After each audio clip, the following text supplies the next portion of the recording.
and gentlemen, welcome back to another interview on MMA Unhinged. Today, I'm joined by Denis Frimpong. An absolute pleasure. The Menace, how are you? Nice one for having me on, lad. I'm good. As I was saying earlier, just water loading, so cold. But other than that, excited, mate. Excited. Less than a week to go now. So That's it. We're just about to approach fight week. The most important week for the fight, obviously, you talked about there, water loaded. You're getting ready for a fight. You're in your head, etc. How do you like fight week? How does that work in the Denis Frimpong fight week? I fucking hate fight week, mate. I love the fight. I hate the week leading up to it. It's all the weight cutting stuff. You know what I mean? Like, obviously, I've had a few fights where I fought a little bit higher weights, where I didn't suck as much, but it always sucks, mate. It's only the first day of water loading as well. You're low on carbs. You start cutting salt out and stuff like that. Food just becomes bland and boring, and it's not enjoyable, mate. It's not an enjoyable part of the process. The enjoyable part of the process is training the weeks leading up to it, and then getting in the cage and fighting. Um, but yeah, it is what it is. As I said to you earlier, no one asked me to be an MMA fighter. I decided to become an MMA fighter. So I have to take the good and the bad and everything else that comes with it. Absolutely.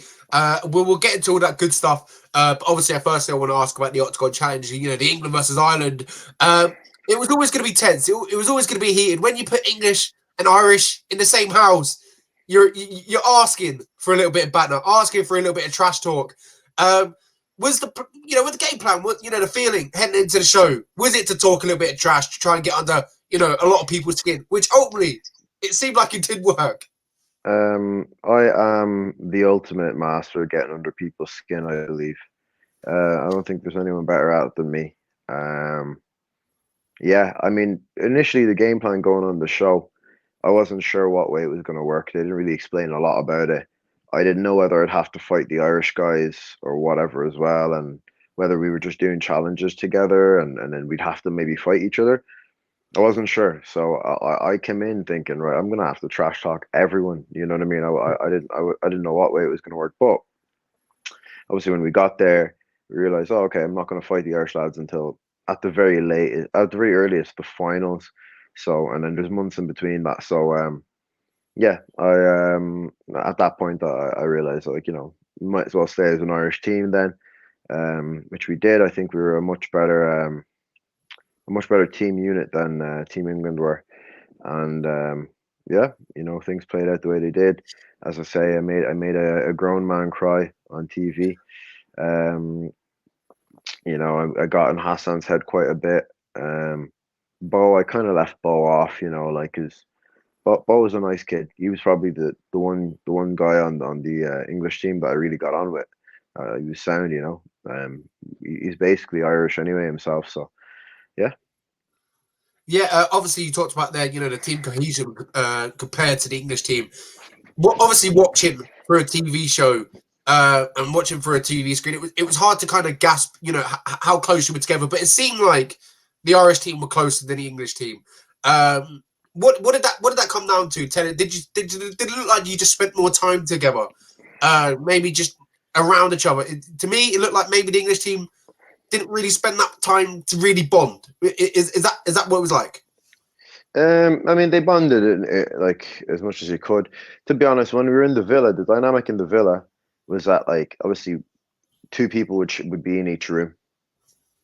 Um, yeah, like I definitely spent most of the time, free time, in the living room or in the dining room at the table playing poker with the lads, the Irish lads. Um, so that's what we were on. The English lads kind of spent all their time in their own rooms.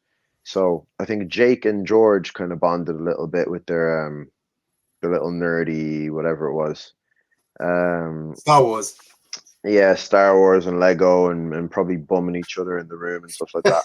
Um, but yeah, and then I don't think Bo and Hassan really have much in common, but I don't know whether they bonded, what way they did. But we didn't really see them around each other a lot. But the Irish lads definitely spent a lot of time with each other.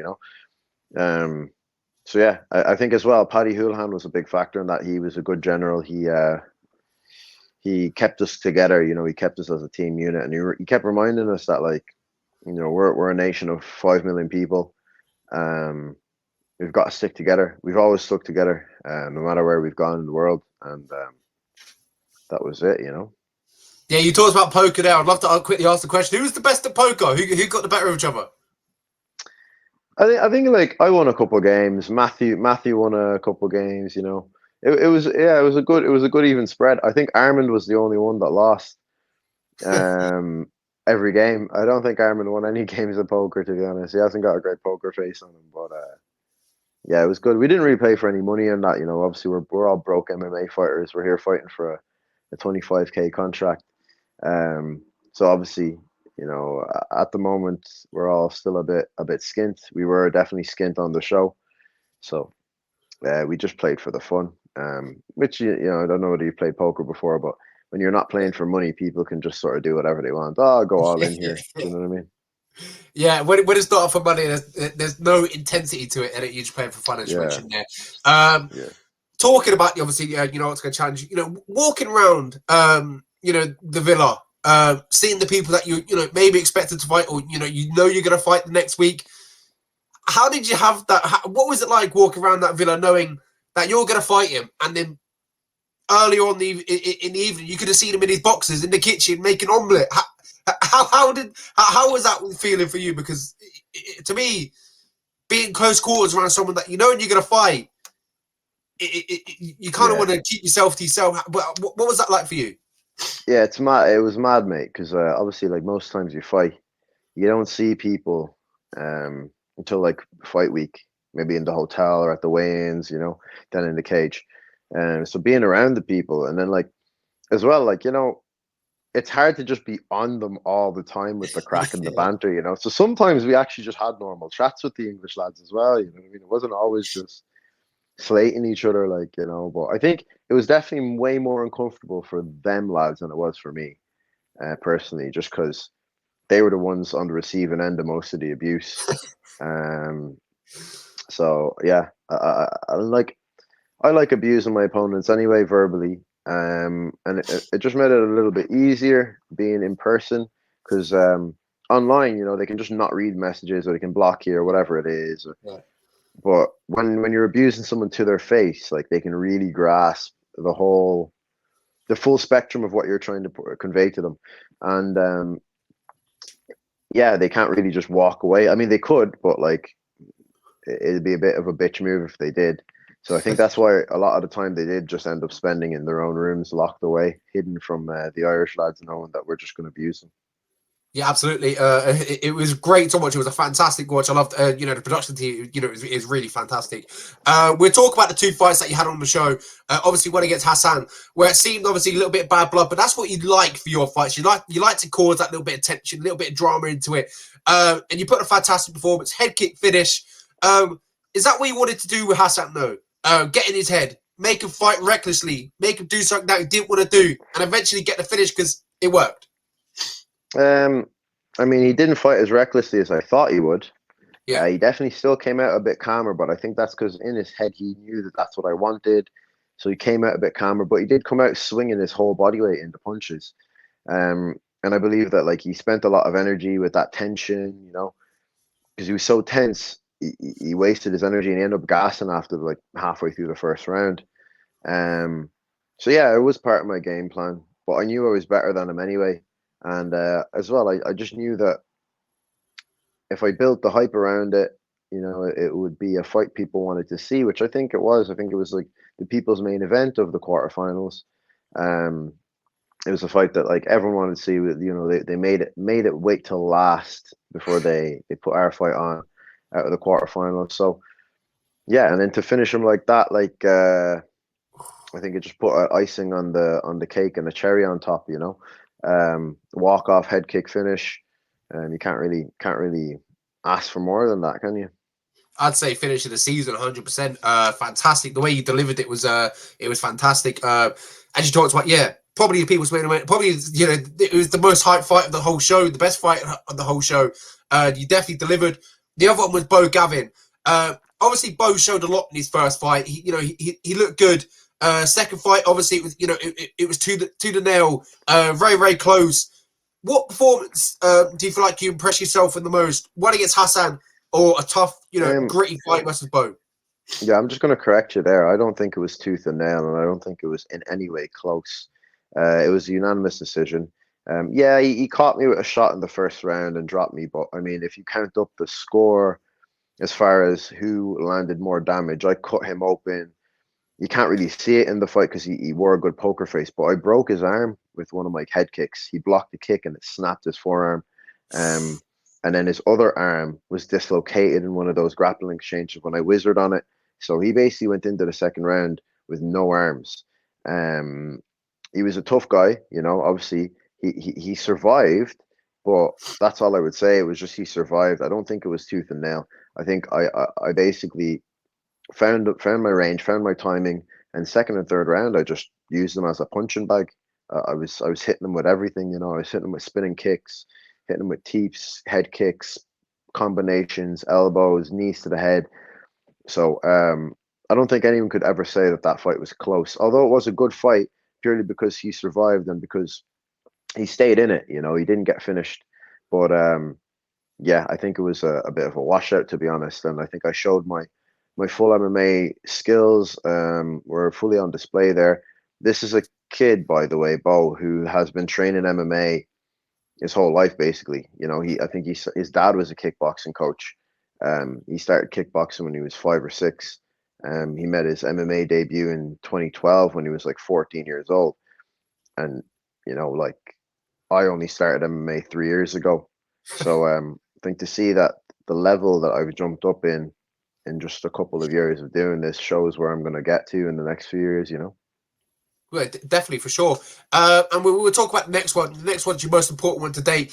You talked about earlier, 25,000, contract up for grabs. You take with George Staines. After his first fight, on the show, he was touted as, as the favorite going into it as well. Obviously he had that extensive, amateur background, 16-2. And I presume on paper as well that he will be, the favorite heading into this one.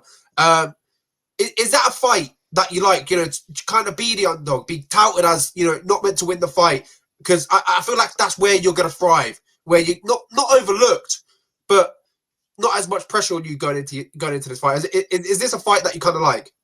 I put a lot of pressure on myself, through just my own work ethic, knowing that I've put everything into this camp, and obviously through the trash talk, like I have to back it up. Yeah. But yeah, I think like I've been the underdog in a lot of my fights. If you look back at my career from amateur days, I always fought people that were more experienced than me, had more fights than me. I was oftentimes the underdog, and oftentimes I ended up upsetting a lot of people. So it is what it is. He can be looked at as the favorite all he wants. He's a little company golden boy. He's a good face for the company. He'd be a good yes man, a good company man. Obviously he's younger. He's undefeated at pro. He's 0-0. So they can build him and stuff like that. But at the end of the day, all that goes out the window when we get locked in that cage. Underdog, overdog, whatever it is. I'm going to show him who the top dog is, and it's going to be me. I'm going to end up chewing him up alive in there and making it a bloody mess. And I don't think he's going to want to fight MMA after this. He might just go do esports or something. That is a fantastic line, by the way. That is brilliant. I can't wait to watch this fight. November 4th, Manchester AO Arena. It's going to be an absolute spectacle. I will be there live attendance. This is going to be phenomenal. I'm excited. I can't wait. The important question is, you just talked about there, obviously, you see that's how you see the fight playing out. But George Staines, obviously, on paper, it kind of seems like this is a bit of a wrestler, striker matchup. He kind of showed his wrestling, his grappling, his first fight. Do you believe that your length, your range, would it be too much of a problem for George to try to get in and try and obviously hold you down? I believe everything's going to be a problem for him. I think me and him both know who the better striker is. He sat cage side and watched me absolutely decimate 2 of his English teammates, both of whom had to go directly to the hospital afterwards. Hassan had a broken jaw, broken nose, probably some CTE.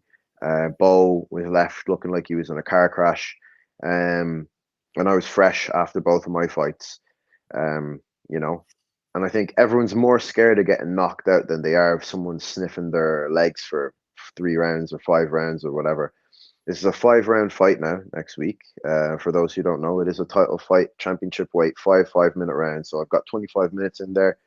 And if you see the state of Bo after 15 minutes in a cage with me, wait till you see the state of George after 25, if it even goes that distance. Um, a lot of people also think this is a striker versus a grappler matchup. People don't know. I started off my martial arts journey as a grappler. I only have been striking three years. You know what I mean? I don't have much striking experience. I don't have any like kickboxing background or stuff like that. George has actually been kickboxing a lot longer than me. He started kickboxing when he was a kid. So he's been striking a lot longer than me. Um, I believe my jujitsu will be enough to if he can even get me down. Um, you know, he won't want to stay there. No one ever has. Anyone who's ever taken me down in a fight has quickly realized within a minute or a minute and a half that it's not safe. I'm going to be elbowing you. I'm going to be throwing up submissions. I'm going to be threatening sweeps. So you won't be just comfortable there. And at the end of the day, a fight is scored on damage, as per the 2016 rules criteria. So if I damage you for a minute and a half and you take me down and don't land any damage while you're on top of me, I've won that round. And I think that's exactly how the fight's going to go. Um, every round out of 5 rounds, we're going to get stood back up. We're going to start back on the feet, and he's going to have to waste more energy trying to take me down again. So I think I'll just drag him into deep water, drown him, and then end up leaving him looking like a bit of mincemeat, you know. The prize up for grabs. Obviously, we talked about it, the contract, $25,000 £25,000 contract. At this stage of your career, you know, that's life changing money. You know, that could be monumental for your career and obviously elevate your career moving forward. Winning that, getting that contract. What does that mean for you, personally, for your career Um, as well? so for me, like I didn't start MMA or martial arts for money, to be honest. You know, obviously, at the stage I'm at now, I'm all in. I'm full time. I don't have a job. This is all I do. So I need to make money doing it. But it's about pride. It's about just knowing that I'm the best. You know what I mean? Like the real prize is pride and who is the top guy coming out of this region. It's a fight I've wanted. I wanted to fight George amateur for free. You know, I would have got paid nothing to fight him at amateur. So I wasn't really arsed, you know. It's just a bit of a bonus that I'm going to get to knock him out and make some money doing it. That belt is going to look hella shiny on my mantelpiece as well. And yeah, another scalp. You know what I mean? Just another scalp to add, so that when people look back in my career, they can say, "Whoa, we beat that guy." And don't get me wrong, I believe George will go on to do good things. You know, he's done good things at amateur. I think he'll go on to do good things at pro after I beat him.